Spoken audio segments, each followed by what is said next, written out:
Welcome to my YouTube channel. My name is Coach Undress with coachingwithundress.com. And today, ladies, we're going to talk about attachment styles. If you haven't seen the other video, which I did earlier, check it out. It's on anxious attachment. Check it out on my playlist. But today, we're going to talk about avoidant attachment. Avoidant attachment style. Have you been in a position where you were the avoidant or you dated an avoidant? If you have, please leave a comment. Share your situation. I would love to hear it. I always respond to those comments myself. If you know someone, share this video. We're going to talk about signs of an avoidant attachment style for you or for someone that you've been with. The key thing I've noticed about avoidant attachment and anxious as well, to be honest with you, it's a low self-esteem. It's an insecure thing.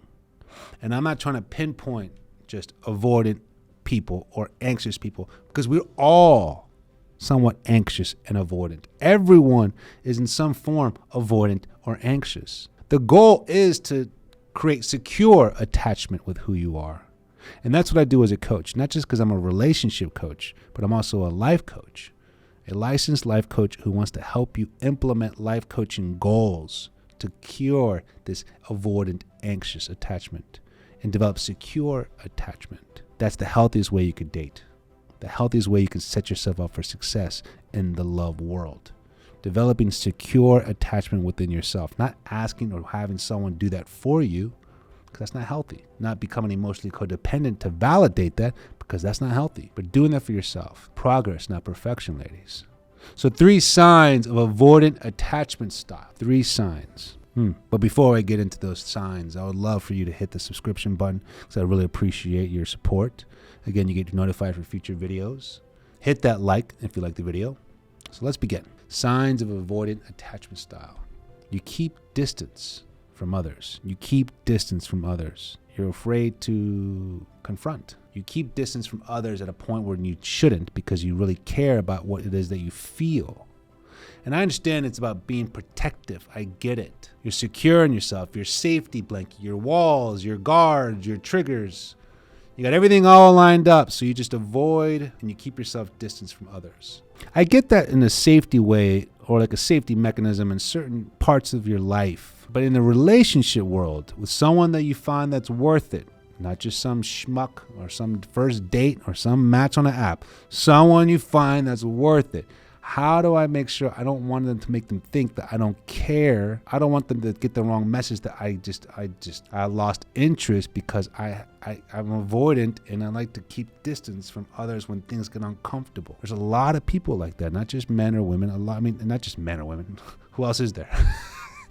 Not just women or just men, both. Somewhere along the lines, a lot of people say it's easier to not even bring it up. Just let it go. Just put it under the bridge. Slide it under the rug. The goal is, though, if you care about someone and this is something important enough to not be avoidant about, it just takes the effort to express your feelings, express your intentions in the situation. The right person will be sympathetic. The right person will be compassionate, patient, understanding, supportive to whatever it is you're trying to express. But sometimes if you just stay avoidant and have that excuse or that wall, sometimes it questions the other person's interest, questions the other person's involvement, investment in you. Because they're saying, wow, it looks they're not calling, so I guess they don't care. Wow, they really don't take being wrong very well. Wow, are they that shallow or egotistical or they can't even acknowledge something? A misunderstanding, a misleading, a miscommunication. They're just so in their own world. And I don't think that's who you are, because if this is someone you care about, that's not who you want to be. With people who don't deserve it, stay avoidant. If they're jerks and mean and just bad people, stay avoidant. I'll stay avoidant with you. But if there's someone that you really see something, great character, great morals, great values, good soul, something you see potential with, something you're getting serious with, you don't want to stay avoidant with. You need to overcome that. So be aware of that. If you feel like you're always distance from others, from him, knowing he's a good person. He's a good man. He's a good heart. Why am I doing this? Why am I making myself so isolated? Because you might have avoidant attachment. It's time to learn from it, ladies. Number 2, push others away when they get close or show a desire for closeness. So when someone shows a desire for closeness, someone shows a desire for intimacy. I'm not a therapist or psychiatrist or psychologist, but I have some studies in those fields as a coach where that could relate to childhood. It could. It could, but I'm not here to diagnose that, but I'm sure you're aware of it if it is. And if you push when someone comes close because you're scared, it's okay to be scared. It's okay to be uncomfortable. It's okay to feel at unease. I don't think it's okay to continue living on that though, because you never really give yourself a chance to open up or connect. You're constantly just pushing away things.